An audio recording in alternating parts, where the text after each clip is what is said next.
जय श्री राम। ये कहानी पाली से है। पाली का एक सेठ था धनराज, उसके छोटा मोटा कारोबार था काम का, और उसकी पत्नी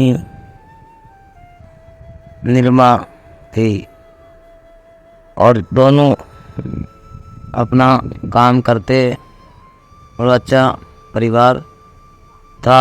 दिन दीपावली के दिन धनराज मिठाई लाया और अपने शोरूम में काम करने वालों को मिठाइयाँ बांटी और उन्हें आशीर्वाद दिया कि अच्छा है, तुम्हारे लक्ष्मी आए तुम्हारे घर में। और उन्हें दो काम करने वाले शोरूम पे से छुट्टी कर दी। बोले ऐसा आशीर्वाद क्यों दिया कि हमारे घर में बेटी आए, बेटा नहीं आ सकता। और दो आदमियों को निकाल दिया। उनकी पत्नी के बच्चा होने वाला था तो उन्हें हॉस्पिटल के लिए लेकर गए। और दीपावली के दिन उनके घर में बेटी ही पैदा हुई।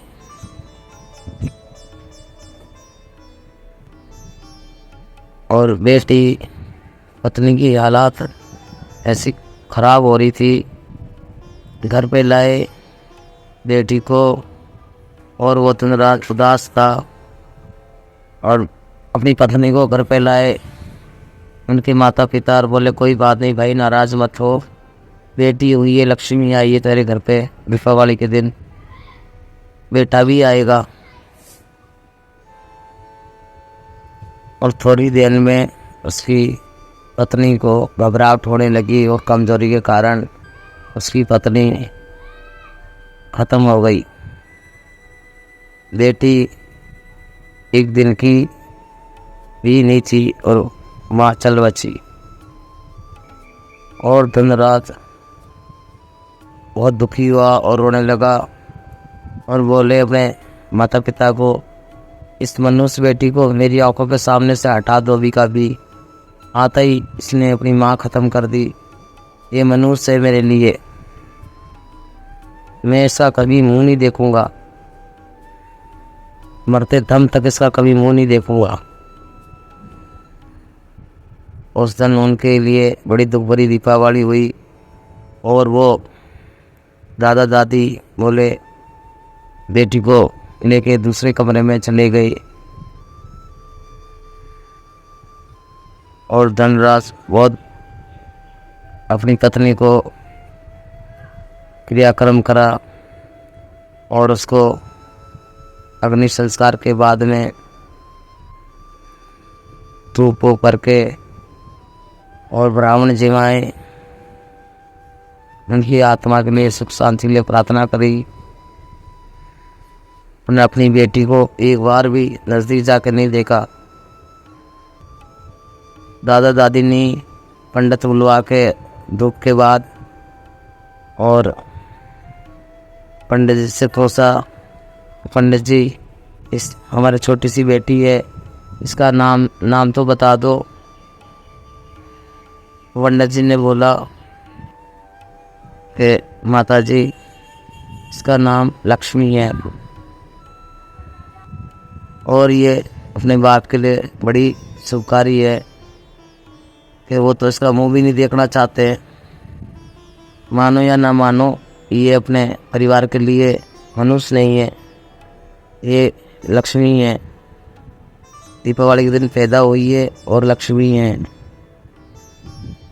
और ऐसे साल 2 साल हुए और धनराज के कामकाज बढ़ने लगे। एक शोरूम से 2 शोरूम हो गए और दिन पे दिन उनकी कमाई आमदनी बढ़ती गई। दादा दादी बेटी को पाल रहे थे, वो भी बड़ी होती चली गई। उसके दादा दादी कभी भी उसके पापा के सामने उसे नहीं आने देते थे। जब वो कहीं बाहर चला जाता, जब वो घर में घूमती, साफ सफाई करती और उसके आने से पहले वो अपने कमरे में छुप जाती। एक दिन उसके दादा गए और अपनी उसकी दादी से बोले, मैं ये धनराज बहुत दुखी रहने लगा है, इसका दूसरा विवाह की बात करता हूँ, क्या पता उसके संग खुश रहे। और पास के रिश्तेदारों में से एक देखे उसके बहन के ससुराल की तरफ से बात चलाई और दूसरी उसके सौतेली माँ ले आई, उसका दूसरा विवाह करके और ले के आई। वो घर में आई, दूसरी माँ घर में आई और उसके दादा दादी बोले, इस बेटी की चिंता मत करना, इसे हम पालेंगे और तुम अपना खुशी से रहो और धनराज को खुशी दो, हम इसको पाल लेंगे। आई जब तो अच्छी तरह देखा बेटी को और हंसी और बोली, सिर पे हाथ भी घुमाया और बोली, बेटी अब मैं आ गई हूँ, मैं सारा काम कर लूँगी दादा दादी के सामने। और धनराज के थोड़ा खुश रहने लगा जब दूसरी पत्नी आ गई। 1 साल बाद उसके जो दूसरी पत्नी आई, दूसरी पत्नी का नाम विमला था और 1 साल बाद उसके बेटा हुआ। और धनराज की खुशी का ठिकाना नहीं रहा, सारे रिश्तेदारों को न्योता भेजा, खूब धूम धड़ाके आयोजन करा, नामकरण करा और पंडित जी ने उस लड़के का बेटे का नाम सूरज रखा। और वो बेटी लक्ष्मी भी बहुत खुश हुई, दादी से बोली, दादी हमारे छोटा भाई आ गया। अड़ोस पड़ोस में मिठाइयाँ थाली भर भर के मिठाई बांटने लगी और सौतेली माँ उसके हाथ में थाली देख के बोलती है, तू रहने दे, कहीं तेरी मनसाई मेरे बेटा पर ना पड़ जाए, तू मिठाई मत बांट। अपनी बहनों को बुला ली, बोले मिठाई बांटेगी मेरी बहनें, तू गई सी अंदर कमरे में ही बैठी रहे। और वो रोने लगी दादी के पास जाके। दादी बोली, बेटा धीरे धीरे सब ठीक हो जाएगा। अब सूरज भी बड़ा होने लगा धीरे धीरे और उसका धनराज का बेटी की कृपा से कामकाज बढ़ता ही चला गया और उसने मिल खरीद लिया, कपड़ों का मिल, और गाड़ियाँ वाड़ियाँ सब ले ली, बढ़िया सा बंगला बना लिया। फिर भी कभी उसने अपनी बेटी को नहीं देखा। सौतेली माँ सारा ही घर का काम करवाती और अपनी 2 बहनों को लाई, उससे कोई भी काम नहीं करवाती, उनको बिठाए रखती। और वो बेटी अकेली घर का कपड़े लत्ते धोना, रसोई का काम संभालना, सारा काम करती। और वो बैठी बैठी उनसे बातें करती रहती, बाहर शॉपिंग करके आती। उस लक्ष्मी से आवाज़ देती, बोली, बैठी बैठी क्या कर रही है। जैसे ही घर में घुसती और उसे धमकाने लगती तो दोनों बहनें भी बोलती, सिर पे तुमने ज़्यादा चढ़ा दिया जीजी, इसे नौकरानी की तरह ही रखो। दादा दादी बोलते, ऐसे मत बोल, इसकी वजह से इसकी माँ नहीं मरी, कमज़ोरी के कारण इसकी माँ ख़त्म हो गई थी, तुम कितना ताना मारोगे इसे। जब इसकी माँ कहीं शॉपिंग वॉपिंग करने जाती या खेतों में जाती तो वो पीछे से अपने भाई को दौड़ के जाके और देख लेती। उसका भाई भी अच्छा उसके संग बोलता, दीदी चलो हम दोनों बहन भाई खेलेंगे। बोलती, भाई जब वो नहीं होती, जब तो दोनों खेल लेते, जैसी वो आती दिखाई देती तो भाग के अपने कमरे की तरफ चली जाती। बोले, एक दिन उसका भाई बोला, दीदी माँ आता ही तुम ऐसे क्यों करती हो, मेरे संग खेलना क्यों छोड़ देती हो? बोले भाई माँ हमें मारेगी, इसलिए हम जब माँ कहीं जाया करेगी जब भी हम दोनों संग खेलेंगे। और दोनों खेलते कूदते बहन भाई बड़े हो गए। एक 18 साल की हो गई लड़की, तो लड़का भी हो गया 10-15 साल का। दोनों बड़े होते हुए आए। दादा दादी को चिंता लगने लगी कि विवाह करना है। धनराज तो इस पे बिल्कुल भी ध्यान नहीं देगा। एक दिन धनराज का पिताजी बोले, बेटा तो तेरे पास कोई लक्ष्मी की कमी नहीं है, आमदनी बहुत हो गई है, अब लक्ष्मी बेटी का विवाह कर देते हैं। बोले तो मैंने कब मना करा, इस मनुष्य को जल्दी जल्दी विवाह करके निकालो, देख लो रिश्ता। और दादा दादी पास में ही थोड़े से दूर जाके, और एक उनकी जान पहचान से था बेटा, मिलिट्री में था। उन्होंने बोला हमारी बेटी लक्ष्मी बहुत ही घरेलू कामों में सुशील है, और तुम अपने बेटा से बात करके विवाह की बात तय कर लो बेटा। और ये उसके दादा का दोस्त ही था, दोस्त का बेटा था मिलिट्री में। उनसे बातचीत करके और विवाह की तय करके आ गए दादा दादी।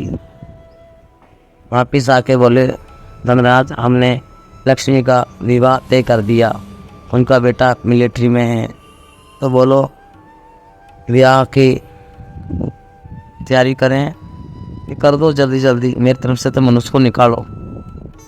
और दादा दादी ने विवाह की तैयारी करी। उनके भाई सूरज भी शामिल था कि बहन अब तो चली जाएगी। उसका भाई तो प्यार करता था, चुपचाप उसकी माँ से छुप के उसको कोई भी कपड़े या कोई गिफ्ट बार त्योहार ला के देता था। दादा दादी ने उनका ब्याह रखा, 7 दिन का ब्याह रखा, और उनको विवाह करके बारात आई खूब धूम धड़ाक। और उनका विवाह करके दादा दादी ने अपने रिश्तेदार बुला के लक्ष्मी को विदा करा। तो विदा करते समय में जब अपने दादा दादी के गले लग के रोने लगी, सूरज अपने भाई के गले लग के रोने लगी, और उसका बाप दूर खड़ा कमर फेर के विदा करते समय में आपके सिर पे हाथ नहीं रखा, और बोली दादी से कि मुझे एक बार जब वो घर में रही तो उससे पिताने बोल दी थी कि कोई भी काम हो, चाय वाय देने आए तो घूंघट के मार के आए। और वो घूंघट ही मार के जाती थी अपने पिताजी को चाय देने। और जब भी घूंघट ही मार रखा था, बोले दादी मैं एक बार पिताजी को देख लूँ कि नहीं बेटा, वो नहीं देखना चाहता तो मत देखो, वो बहुत जिद्दी है, तुम्हें आशीर्वाद नहीं देंगे। और लड़की को विदा करवा के लक्ष्मी को भेज दिया। और वो आगे उसका पति खूब अच्छी तरह बात करे, सास वो भी अच्छी तरह विवाह करने रही थी, खुशी खुशी रहने लगी। 1 साल हुआ और लक्ष्मी के पेट में बच्चा। तो उसका सासू बोली कि बेटी काम मत करो ज़्यादा, कोई परेशानी नहीं हो जाए। और लक्ष्मी के घर से विदाई होते ही उसके भाई के एक्सीडेंट में मोटरसाइकिल से हाथ कट गया, और उसके धनराज के मिल में, कपड़ों का मिल में आग लग गई, और उसके गरीबी भी आती चली गई, परेशान रहने लगे। और उसकी माँ बोली वो मनुष्य यहाँ से गई, हमें श्राप दे के चली गई, इसलिए हमारे घर में सब हालात ख़राब हो रहे हैं।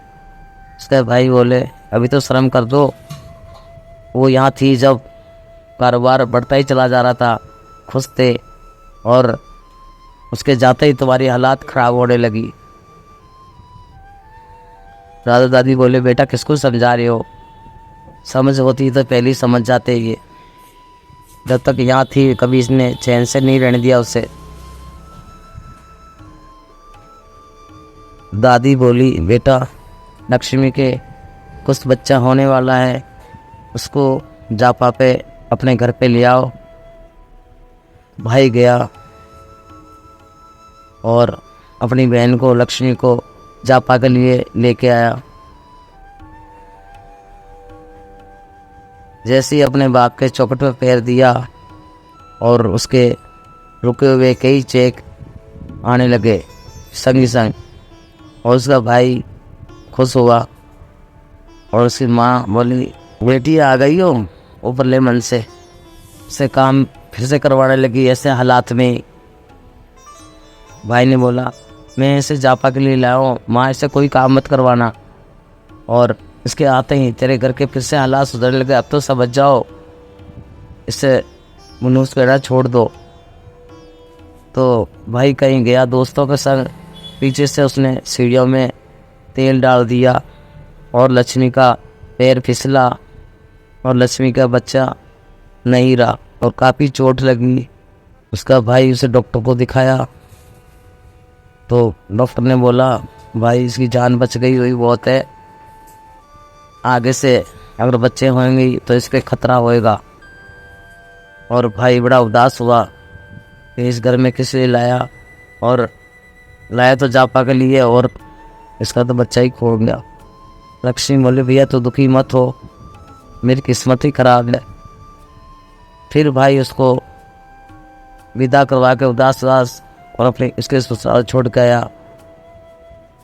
तो आगे जाते ही उसकी सास देखा कि मेरे पोता लेके आएगी, और वो पोता तो नहीं रहा और ताने मारने लग गई। सास पैदा होते ही माँ को खा गई और वहाँ अपने पीर में जाके मेरे पोता को भी खा गई, और वो भी उसे वहाँ चैन से नहीं रहने दे रही थी। एक दिन उसका पति छुट्टी से आया और देखा तो वो वैसा व्यवहार कर रही थी। बोले माँ कहीं तो इसे चैन से रहने दो, इसका क्या कसूर है, किस्मत में नहीं था तो नहीं हुआ। वहाँ भी बेचारी दुखी और यहाँ तुम दुखी करती रहती हो, वो और हो जाएगा, नहीं था किस्मत में वो नहीं मिला। बोले बेटा ये मनुष्य तीर मनुष्य है। 1 साल बाद फिर लक्ष्मी के बच्चा होने की आस हुई और उसका पति वापस मिलिट्री में चला गया। और पीछे सास बोली मनुष्य के दोबारा तो होएगा, नहीं तो मैं तो दूसरा ब्याह करवा लेती। उसको खेतों में भेज दिया काम करने।